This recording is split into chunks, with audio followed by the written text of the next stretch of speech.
Research করার জন্য primary source হলো মূলত 4টি: popular websites, news paper, research paper এবং বই। এর বাইরে আরো কিছু সোর্স আছে যেটা আমি ধাপে ধাপে বলে আসব। আপনি যত ভিডিওস দেখেন সবারই কন্টেন্ট রিসার্চ করে বের করে এই জায়গাগুলো থেকে। চলেন লাবিদ রাহাতের ভিডিওর কথা বলি। তার চ্যানেলের ভিডিওগুলো হলো ইনফোটেইনমেন্ট কন্টেন্ট।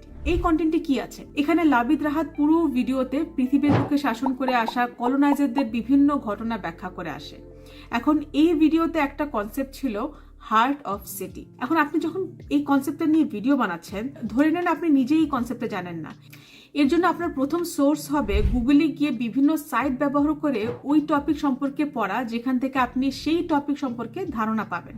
আপনি যদি শুধু এই টপিকটা লিখে সার্চ দেন তাহলে আপনি এক্ষেত্রে দেখবেন অনেকগুলো পেজ পেয়ে যাবেন। কিন্তু আপনি যদি সব থেকে পপুলার পেজ পড়তে চান তাহলে গুগলের শুরুর দিকে যে পেজ থাকে সেই পেজগুলো সিলেক্ট করবেন, কারণ সেই সব ওয়েবসাইট গুগলের র্যাঙ্কিং করা। এবার ধরেন আপনি কাস্টমাইজ চাচ্ছেন, যে ধরেন আমি শুধু সেটাই দেখবো যেগুলো বাংলাদেশে পপুলার। এখন প্রশ্ন হচ্ছে আপনি শুধু বাংলাদেশের গুলোই কিভাবে বের করবেন? সেই ক্ষেত্রে আপনারা একটা ফ্রি এক্সটেনশন ডাউনলোড করতে পারেন গুগলের এসইও কুয়েক। এই এসইও কুয়েকে আপনি যদি আপনার প্যারামিটার সেট করে আপনার টপিক লিখে সার্চ দেন তাহলে আপনাকে ওই এলাকার মধ্যে ওই টপিকের উপর লেখা সব থেকে ভালো পেজটা গুগল আপনাকে শো করবে।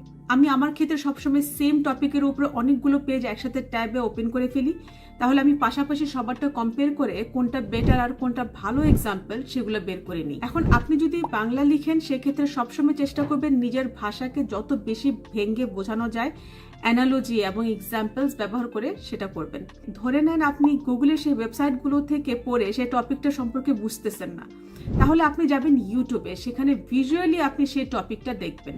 তখন আপনার কনসেপ্টটা বা টপিকটা অনেকটাই ক্লিয়ার হয়ে যাবে। এই সময়ে এসে এমন কোনো টপিক নাই যেটা আপনি বুঝতে যাবেন বা শিখতে যাবেন আর পারবেন না। Most of the information are freely available with a click of a button.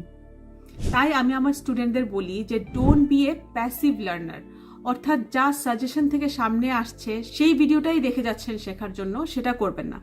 Be an active learner, অর্থাৎ যেই কোয়েশ্চেন মাথায় আসছে সেটা সার্চ করে দেখে শিখতে হবে।